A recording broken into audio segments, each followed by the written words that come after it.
a ghost type. Ghost types are the prime spooky type. Ghouls, ghats, whatever Blacephalon is supposed to be, they're all ghosts, apparently.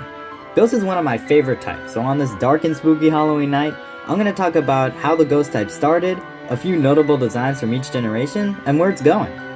Ghost types have been in the series since all the way back in Gen 1. Well, kind of. There was really only one ghost type line in Gen 1.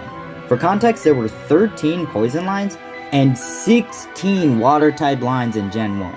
For ghosts though, it's just these three goobers. So far our design trends are is Gengar.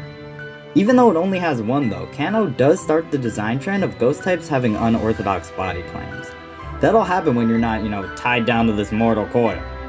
Also, only having one line gets you things like Agatha, a ghost specialist, having more poison types than ghost types.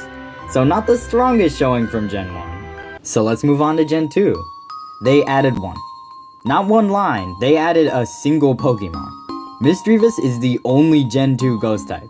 So now our design tropes are is Gengar and is Misdreavus. So how about a few trainers? Oh, what's that you say? It's only Morty?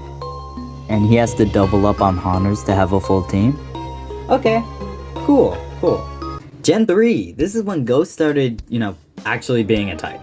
They finally added more than one this time. That's right, they added a whopping 4. Not great, but honestly, I'll take anything at this point. So what about the designs? Well, we have some possessed objects, some skull theming with Duskull, and things that are just straight up dead, all of which will pop up again later. Sableye is also the first ghost type to not explicitly be a ghost. It's the first Pokemon to be ghost type based purely on vibes. Gen 3 also introduced Hex Maniacs, which we'll talk about again later. Gen 4, now we've got 4 new lines and 3 new evolutions. For new designs, we have some more possessed objects, something that possesses objects, the 108 tormented souls of the damned, and the devil from the Bible. I don't know what they were smoking in Gen 4, but honestly, I'm here for it. For new evolutions, there's Dusknoir and Mismagius, which both build on their original designs, and Frostlass, which twists Snowrunt's design to be a little bit more spooky. Giratina also starts the trend of things having a connection to the afterlife without being explicitly dead. More like being of the dead instead of dead. Gen 4 also introduced this physical special split, which was huge for ghosts. Now Shadow Ball isn't physical. Special attacking ghost types can finally exist. Moving on to Gen 5, it added 4 new lines. And there must have been something in the water here because they were cooking. Golurk being this ancient golem, Yamask holding the mask of its past life, everything about the Chandelure line. It's really only the Jellicent line that they missed on. Gen 5 really pushed the possessed object theming, and jellyfish for whatever reason. Gen 6 only added 4 new lines, but they cooked with all of them.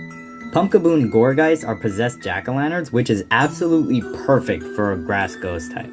I'm honestly surprised that it took them 6 whole generations to make a jack-o'-lantern Pokemon. Phantom and Trevenant are possessed trees, which is another great grass ghost concept, and the Honedge line are possessed swords, which is great too. A lot of possessed objects, but honestly, they cook so hard that we can excuse it. Gen 6 also brought Hex Maniacs back from the dead with a brand new design. And also, they added the first mythical ghost type with Hoopa. No, Arceus doesn't count. Shut up. And on top of all that, Gen 6 also introduced Megas. There's 3 extra designs to cover here. And yet again, to no one's surprise, they cooked. Mega Sableye builds on its original gem concept. Mega Banette really improves on a design that honestly I didn't care for that much. And Mega Gengar is peak, building on that shadow concept by having it actually become part of the ground, and oh my god, that's shiny. They just cooked with every single ghost type related thing in Gen 6. And if you thought X and Y were crazy, wait till you see Sun and Moon. Gen 7 added 8 new lines and a regional form.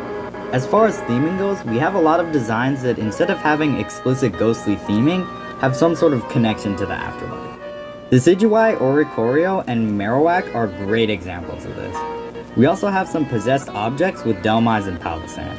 Lunala is another ghost type based on vibes, and Mimikyu and Marshadow continue the ghost themes. Then there's Blacephalon, which doesn't really have a good reason to be ghost type other than it's a clown and clowns are scary, which is funny enough that I'm just gonna choose to believe it. Sword and Shield added 3 new lines and 2 regional forms. For new lines, we have another possessed object line with Sinisty. They've also added a pretty fun twist on the ghost type with Dreepy. It's an ancient Pokemon that went extinct, so it literally is dead. Pretty creative.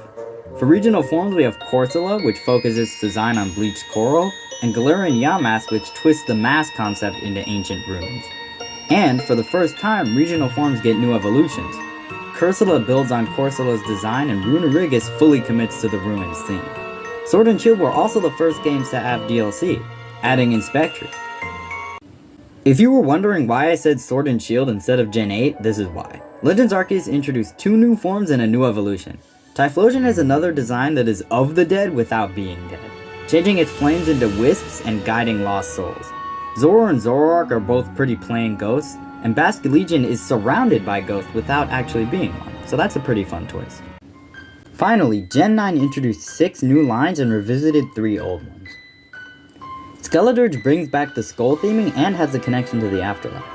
Cerulege wears haunted armor, Bramblin and Brambleghast possess tumbleweeds, Reaver and Houndstone are just straight up dead, and Gimmighoul and Petron bring back ghost type based on vibes. For old designs, Poltergeist and Fluttermane were already ghost types, so nothing really changed there. Annihilate, however, was not. Primeape gets so angry that it just straight up dies when it evolves. That's a pretty funny twist on an old design and a really creative use of the ghost type. So ghost type designs have started off as just is Gengar, and have evolved to be straight up ghost, things that have died, possess objects, having a connection to the afterlife, being one of the 108 tormented souls of the damned, and my personal favorite, ghost type based on vibes. So we've come a pretty long way since Gen 1 being just Gengar.